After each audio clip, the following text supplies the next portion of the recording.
I've met people like when I'm busking and stuff, they're like, I used to just think it was noise, but now you've converted me. Killa Kela podcast. KillaKelaOfficial.com.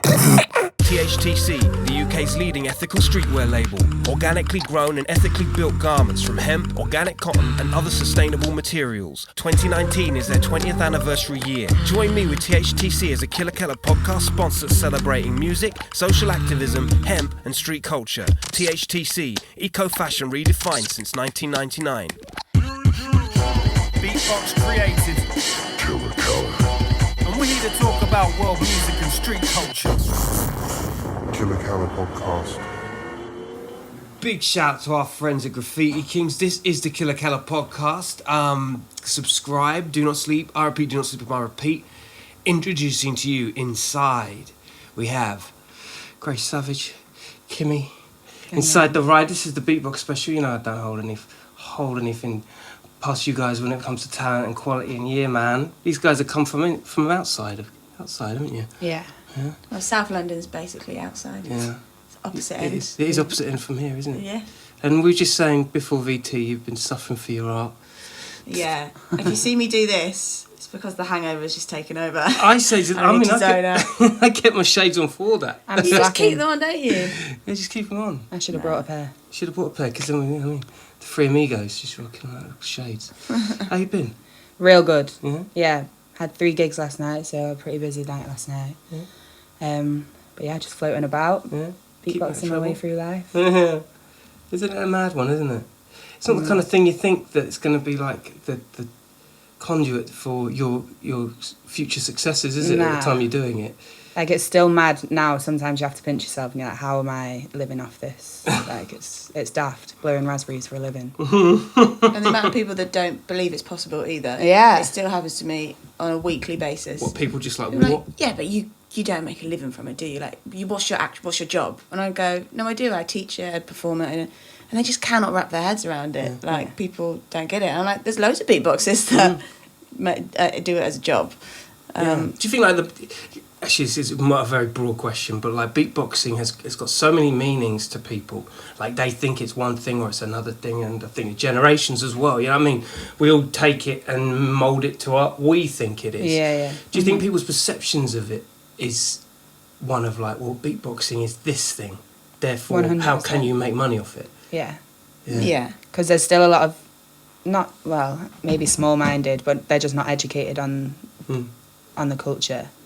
But I've met people like when I'm busking and stuff, they're like, I used to just think it was noise, but now you've converted me. I'm just like, yeah, but take the time to listen and respect it and understand it a bit more, and then... Yeah. Because there's so many different ways to beatbox. It's not all just like in your face. There's like a whole bunch of like ways in which you like. Another thing we were chatting about was the musicality and the direction in beatboxing within song, because this is what you guys are up to at the moment, isn't it? Like working in the studio. It doesn't have to. It can be really taken into whole different places, can't it? Like vocally, as an accompaniment to what people will naturally assume your voice can do. You can just add those little, industrious sounds, can't you, into like music, but still give it your human touch. Yeah. The subtleties.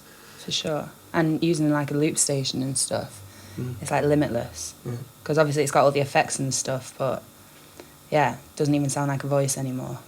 And you can have 20 different voices on there. Yeah. Grace, I get the impression, I can't be quite sure, but did we meet back in the day? Maybe. At some point. I'm almost certain like you was at a show or something. I used to sort of be on the side of Bellatrix at all the Beatbox champs things, and she'd sort of introduce me to people. Yeah. Because we grew up in Devon together. Mm-hmm. I remember going to the first ever UK Beatbox champs, and that was my introduction to like this whole crazy world in London. Yeah. It was 2006, I think, or maybe 2005. Yeah. So I was still a teenager. And I think it's the one that Beardy Man won, because Bellatrix went up in the final against him.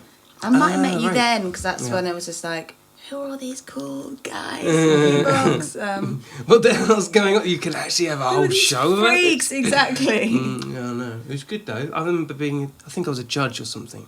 something like that. That was when I built up my courage to like, you know, the first time you ever beatbox in front of another human being. Yeah. Like you do it in your bedroom most of the time on your own, and like just doing it in front of 2 people at a beatbox event or something. I just got so nervous to just do that. But then the reaction I got as like this geeky little teenage Devonshire girl, like, oh, that's really good. Yeah. It really gave me the confidence to then go back down to Devon and do it and practice and do it more as a career. That's sick. And the next step is getting on a microphone on a stage. Yeah. Like that. Do you remember your first gig? Or first like live performance? I used to do open mic nights. Yeah.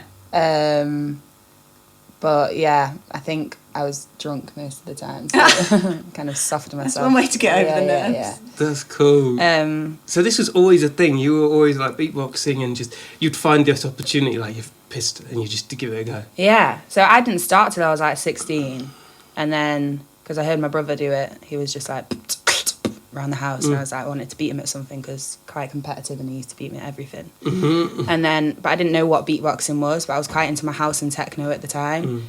So a lot of my beats are quite 4 to the floor, because I'd get inspiration from tracks that I listened to. And then I'd go to nightclubs and spend a lot of time in the smoking area just beatboxing, and people emceeing over the top and whatever. That's sick. Yeah. But So I never what with that thought anything techno of it. kind of sound? Yeah. That's so cool. I love the fact that you was influenced by that, and like Yeah. this sort of thing. Kind of you adopted your own slant on it. Yeah, I didn't know any of like the technical terms or nothing for sounds, and I think I seen a guy busking in Manchester, and I was like, "Oh, that's sick! This is actually a thing." And then I got inspired to start busking myself, and that's how I met other beatboxers. Yeah, That's cool. but it's such a nice community, innit? Like what you were saying, like you're scared to do it in front of people, but I think in the beatbox community especially, everyone's just gasses each other up, and no one's like scared to share their sounds with each other. Everyone just wants to encourage and like watch everyone grow, which is sick. Yeah, I love that. I need to spend more time with beatboxers because you learn so much, don't you, just by hanging out with another beatboxer for half an hour. Like, do you know Hershey? Yeah. She came over to stay. I'd never met her before. But that's the thing about the beatbox community. Like, she's like, I'm coming over to London. Can I stay at yours? I was like, okay. Yeah. Fine. We hung out for 3 days and I learned like 3 new sounds instantly. Sick. I got really re-inspired. I haven't felt like that about beatboxing actually for a while. Yeah. Because I've been doing it for like 15 years now and I've been focusing on the music more. I don't get that same like really want to learn beatboxing that I used to have when I was younger. Yeah. But just hanging out with her for a couple of days, I was like, oh my god, there it is again. That's the fire in my belly. Yeah. Sick. That's the way it goes, isn't it? Yeah. I had it the other day when Reaps came round. Yeah. There's something about that generation of beatboxers, which is the curiosity to like know new stuff and spread it. Yeah. You know what I mean? It's like it's not internalized anymore. It's like I mean ballsy as well. Like I was like, how do you do your lip rolls? You know, 'cause I've been doing them forever, but I never. There's something about his that just seemed like so varied. Yeah. Right. So there's got to be a technique within a technique that I have that I'm just not unlocking. Yeah. You know what I mean? And like you say, all it takes is like, it doesn't even, it just takes like half a conversation. Yeah. And it's almost like you've already got your sound library anyway. So all you're doing is like just rejigging what you already know, innit? Yeah. It's Yeah. like, shit, of course it's like that, damn it. You know what I mean? Do you reckon, because we're all from out of town, I'm originally from Sussex, near in a small village just outside like Crawley. There's something to be said about from the outside looking in, isn't it? From a scene when you're not from a city where there'll just be beatboxing down the road. You've kind of got to find your own style, find your own path, and then when you do meet these beatbox cats, it's like, what? Okay, all right. So I'm not the only one. Yeah. You know what I mean? Yeah. We don't all have to be from the city. Let's just try and work. You know what I mean? Let's connect. Yeah. But that's the one amazing thing about the internet. And this is going to make me sound old. Like, Good luck. Before YouTube, there was humanbeatbox.com, and that was the only place I could go to connect with other beatboxers. And Tight used to do. That's how I learned that sound, because he did this tutorial on it. Used to go and learn beat patterns, connect with other beatboxers, and find out about how to EQ beatboxing and stuff like that. Now it's kind of overwhelming. You go on the internet, but the knowledge is spreading so fast, Crazy. and the amount of beatboxers rising up is just like young as well. Are just incredible. Yeah. To the point that they don't care what the reference points are. I was talking about this. They don't care. It's like this is a new form of speech to them. Yeah. It's Yeah. like, it's not even a thing. Yeah, they're conversing with beatboxing. Mad. It's mad, But isn't then, it? do you feel like, and this might be a generalisation, some of the sounds are becoming really generic because everyone's learning the same sounds from each other? Like, there's less individuality? Like, I'm playing devil's advocate. I think there's certain sounds that, like, obviously if someone does a sick sound, everyone wants to learn it. But Yeah. as long as you put your own kind of style and genre on that, then you're staying original. But, like, it's the saying that we all use. Everyone does that, but you can do it in different, like, ways of using it. I reckon. Yeah, of course. But yeah. It's true. It's a good. As you were saying that, I was thinking, well, what's the? That's the bench of everything, isn't it? It's the instrumentation of it, and that's the only equivalent. I guess it's equivocal of like someone having a guitar. It's like you can play it in loads of different ways, and everyone's There's got only their own 6 strings. Yeah. Everyone has the same 6 strings. Do you know what I mean? Yeah.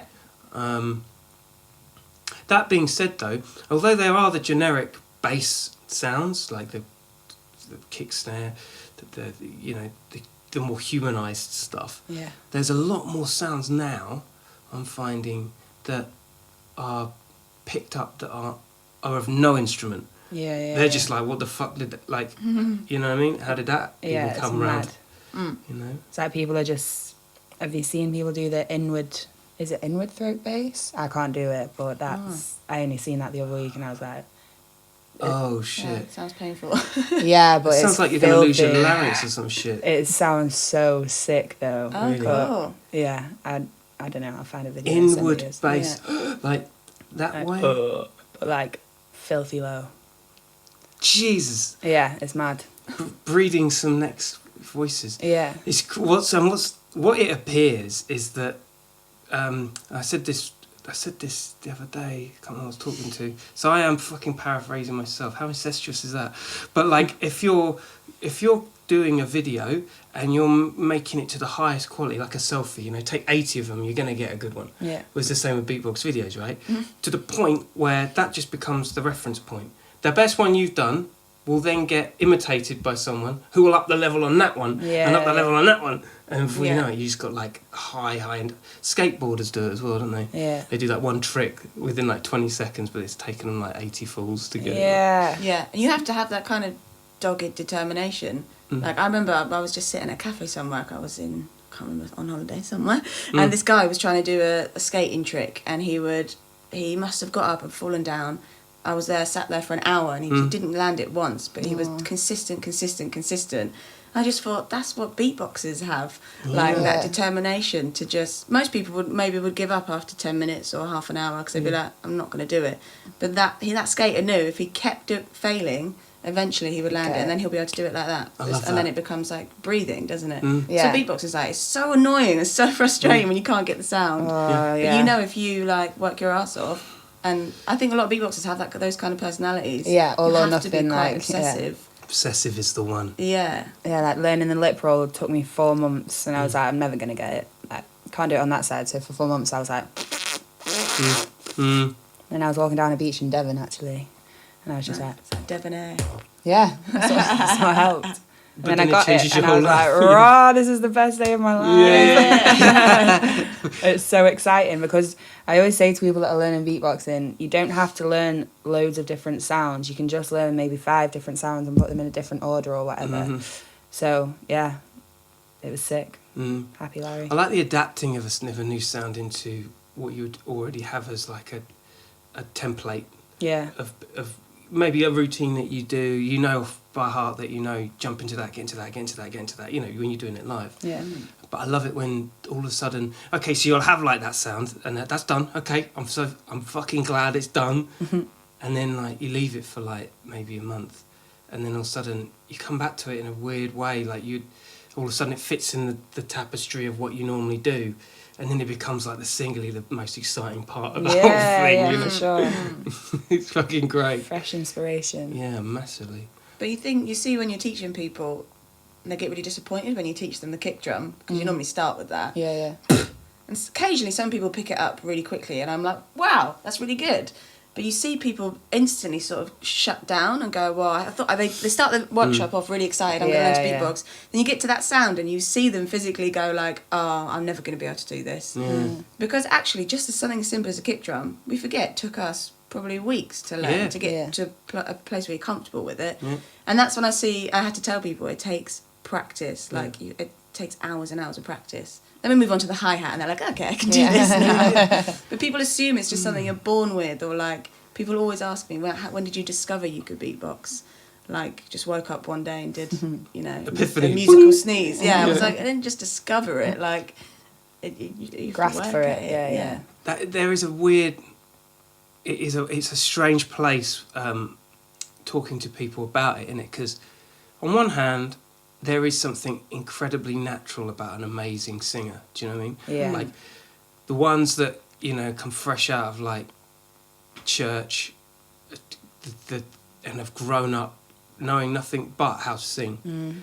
So I guess it's inherent in people's minds that, oh, well, you know, singers, they're born with it. Yeah. So beatboxers must be... But they're also surrounded by it their whole lives, taking it in. Exactly. Whereas beatboxers have to go and seek it out on our own. Oh, that's good, yeah, true. Unless you consider the sounds of the world. Yeah, exactly. Walking around getting completely amused by everything. Yeah. But that is part of it as well, you know. When I was little, I used to just watch the kettle boil and I'd just be like... Yeah, like zips on suitcases and stuff. It's true. People's accents and... But that's absolutely true. There's nothing... Through, like, growing up as kids, you're only told not to do that. Yeah. Or not necessarily specifically by people, but you just know that after a while it's going to look antisocial. Like, stop doing those weird noises. Yeah. But in fact, nowadays it's like, it's good. You know, you can adapt and manipulate them sounds into beatboxing. Yeah, because you can get inspired from anything. Anything. Like, the car indicator's been going off from, like... Yeah, always beatbox to that. Yeah. Always. Good metronome. Yeah. Mm. I've had a dodgy one that was a bit offbeat once, though. That threw me off a bit. Yeah. Crossing the road, you know, the Green Man crossing sound. Yeah. Yeah. Yeah, that's a particularly, like, you've got to work the tempo out on that. Because as you're walking across the road, it changes tempo and speed. Gets quicker. Yeah. We sound like right beatbox gigs. All the tempo of the road crossing sign gets me going. Suggestive, isn't it? So, when you were growing up, Yeah. like, at what point were you like, I'm going to do this busking thing? Probably, well, I didn't take it seriously for the first year or so, I'd say, maybe even 2 years. I'd just do bits with singers, like my mates that were singers. And then I ended up doing a video with this girl, Sasha. Big up, Sasha. Big up, Sasha. Hold tight, Sasha. You know you're out there, hold tight. Come on. And she went to music college with Misha B, who was on X Factor however long ago. Misha B. Yeah. And Misha saw a video of me, got in touch, and then started working with her. She was living in London. And then we ended up doing, like, some mad stuff, like MTV and Xbox TV, and I was like, rah, maybe I can get somewhere with this. So then decided to move down to London. I was working retail, selling shoes, got 100% on my CSA, though. It's good at it. Yeah. And then doing gigs on the side, just, like, on the gay scene and that. Yeah. And then made friends with a singer, started busking with him. Because busking is scary as fuck, like, Jesus. Yeah. Even putting the money pot out, you're like, oh, you do it, no, you do it. But I took comfort in the fact that he was singing and I was just, like, a bit of background stuff. And it was Christmas time, so everyone was in, like, good form and whatever. So, yeah, we'd go Oxford Street, busk together, and then, yeah. Then I moved, I had a girlfriend in Liverpool, so then I moved back up north. Started busking on my own there, and I was like, geez, I can kind of make a living out of this. Yeah. But I've not got a business head on me at all. Like, I was always shit at saving and stuff, so I'd busk, and then when that money ran out, then I'd busk again and just kind of live out my hand. And then I decided to pull my finger out and, like, start busking more regularly. And then moved back down to London, was busking like 6 days a week. I'd take Mondays off, because obviously it's pretty backwards life for us, like, compared to your average job, because we gig at night time, and weekends are busiest for busking, whereas everyone else is obviously working Monday to Friday and then got their weekends off. So yeah, but like it's so sick, and because there's other buskers out there, it's just like a good day out. You're outside doing what you love, meeting new people. You can never predict what's going to happen busking either, which is sick. It may sound romantic, but I love the idea of just the for me, it's like, I've never busked, but when I think about it, that's some fucking frontline business. Yeah. I'm sure there's like so many. It's the furthest to the edge of, you know, literally hand to mouth hustling your craft. I mean, I've got to give it to them. You know what I mean? Yeah. Like you must have some crazy stories where you just like had to dodge some shit, or people had something to say, or something went down. But it's good though, because it keeps you grounded in it. Because the thing with busking, no one's bought tickets to come see you, so got to work for it. Yeah, and yeah, people are gonna hate it. People are gonna love it. You never know who's walking past you. But I remember some of the first times I started busking in London, this man came storming up to me in a suit and he was like, "Oh, it's bloody disgusting, what are you doing?" And I was like, "Oh, all right." And then a week later, a similar looking guy came up to me. I was like, "Oh, here we go, he's going to have a go at me." But he slipped me a tenner and I was like, "Ah, sweet, I'm not going to judge people. Like, you can never judge a book by its cover now." And yeah, people that you would look at and think they're not going to like beatboxing, they vibe to it. And people you think might like beatboxing, they're like... Do you ever get the line... I really thought I hated beatboxing. Yeah. And you've changed my mind. Yeah. It's like a really backhanded compliment. Like, thank you. Thank you. Question mark? Yeah. But yeah, and it's also, I remember one time a woman from Saudi was like, "Thank you for doing this, because I would get arrested if I did this in my country." And I'm like, wow. Cold. Like, Wow. Don't even realise how much freedom we've got here, innit? Yeah. So it's just been such an eye-opening experience for me. Like, busking was the best decision I've ever made to do. So sick. And how close were you for it ever to not even happen? Was it a passing idea that you just decided, "Oh yeah, I'm going to beat my brother at this, I'm going to do it"? Yeah. Was it literally like that? Yeah. It was just a bit of fun. I didn't expect nothing to come from it. That's the way shit goes down. Yeah. All it takes is that one opportunist moment where you're like, "Oh, I don't know." And it can change the whole course of your life. Innit? I don't know what the fuck I'd be doing now if I wasn't beatboxing. And you must get people... That must be such a good advert for getting other gigs. Yeah. Like, people must come up to you all the time and say, "Come to do my event," or "Here's my card." And Exactly. Especially in London, like, you never know who's walking past you. Like, I used to do it outside Oxford Circus all the time, and the BBC studios are behind that. So you'd get, like, all the radio presenters walk past you. I've been on Zemtex's show on One Extra, because he used to walk past me, like, every Friday. Yeah. And, like, yeah. So it's good, just put You yourself can't get out them to come there. to your gigs. Well, it's hard to get industry people to come to your gigs. Yeah. Just get people walking past. Exactly. And if you've got a sign with your name on, then that's... Heavy virality, isn't it? Yeah. Would you argue that you... Never mind beatboxing. Would you argue that you're probably like in the top 5 most famous buskers in London? I don't know. I would. I would. Wouldn't you? you, Grace? Like, when you think about it, like, really break down the buskers you know and who's had like the virality. Yeah, I don't know. I'd put it in it. I'll put the guy that does the Jimi Hendrix kind of guitar thing. Yeah. You know what I mean? And maybe like a handful of others. But in terms of like nowadays, for your generation, I think you're in the top 5 for real. You're up there, babes. You heard it from the man himself. Oh yeah, no. Hey, listen, I'm being 100. That's what I think. Yeah, I don't know, because I wouldn't really have social media unless I had to for work and stuff. But I only really use Instagram, and I'm not very good at putting videos of myself on there. But if I have a little look on YouTube, then people do put videos, and it's mad, like, and it's funny, like, some of the things that they're tagged as, like, white girl can beatbox, or White girl? yeah, I'm like, female beatboxer. I'm like, oh, doesn't matter if you're a guy or a girl in it, but Girl from North. yeah, rare species. I mean, it's like to entertain that aspect of your career as as your person. That's one thing. But I remember, like, at the Beatbox Championships, Grace, you make quite a passionate conversation in case about the whole female equivocal. And listen, man, we don't need to go down this road too much, but I'm like, What's the diff? Like, who fucking cares? Yeah. My attitude is like, why do you have like separate girl and boy?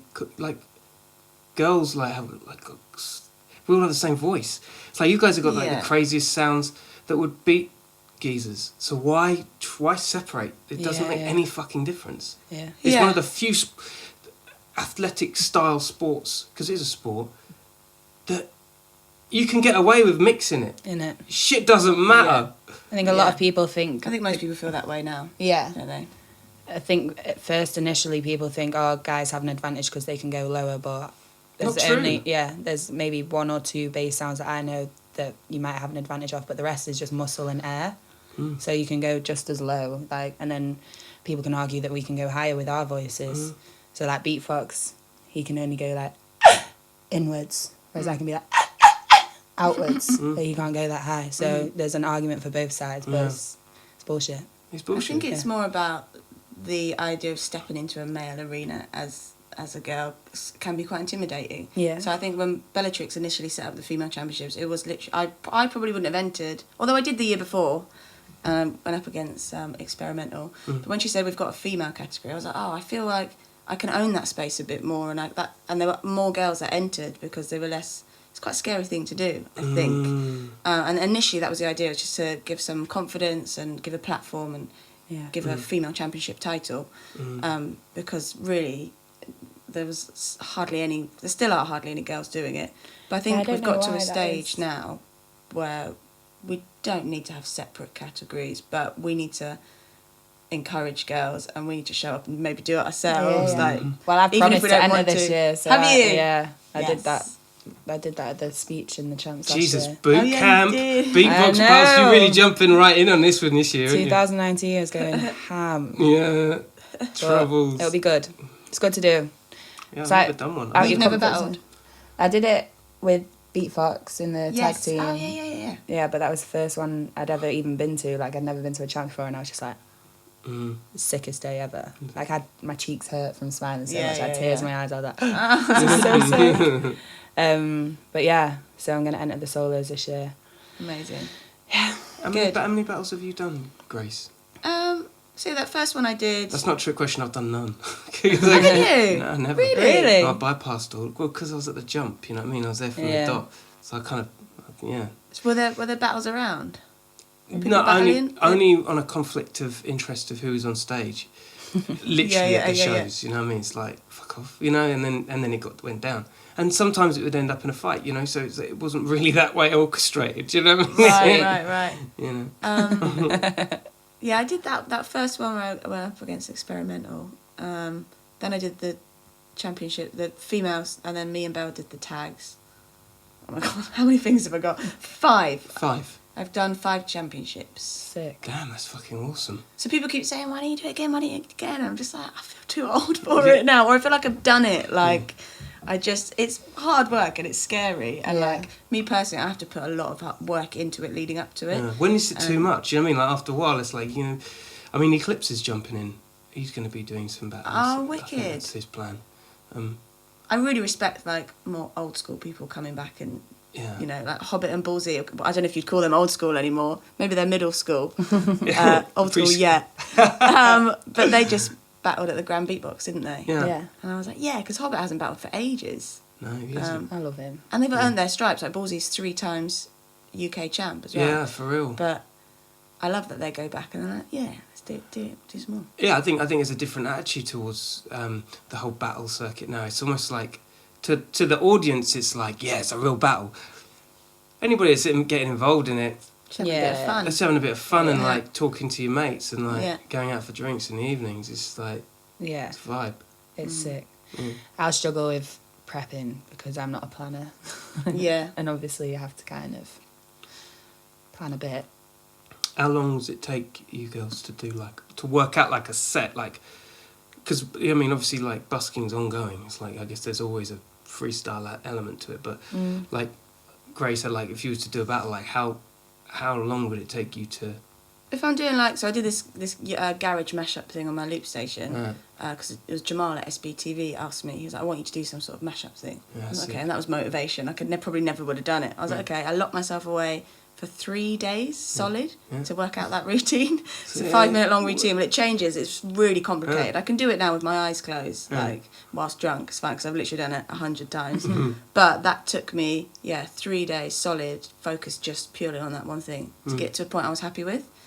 If I was just doing a solo 2-minute beatboxing routine, I'm quite particular, so I would spend a few days on it. Yeah, I bet. But then I wish I was more the type of beatboxer that could just get up and freestyle a bit more. I can, but I'd never think it sounds as good as a well-crafted, well-planned out routine. Yeah. So that's like a battle I have in my head. No, I'm with you. I like to feel like, I mean, from a different school of thought, but I like to feel people are getting quality and value. Yeah. On the things that you're doing, isn't it? Yeah. To know that you've nailed it and tweaked Invested it. time Yeah, into man. it. Yeah, I think it depends what gig you're doing. Mm-hmm. If it's a bit of a fancy schmancy one, then obviously stick to what you know and do it good. Yeah, that's true. But with busking, you can just freestyle because it don't matter. But when I have a big crowd, then I've got like a set that I do. Really? How long does your set last for in that environment? Do you know what? I actually don't know. But you know it in your head, you know what it is. Yeah, but I reckon 20 minutes maybe.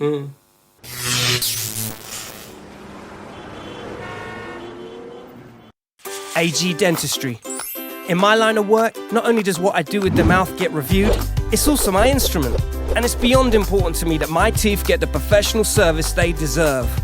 The AG family provide expert dentistry, whether it's NHS or cosmetic. They're the finest in London. Head over to agdentistry.co.uk for more information on treatments and prices. AG Dentistry.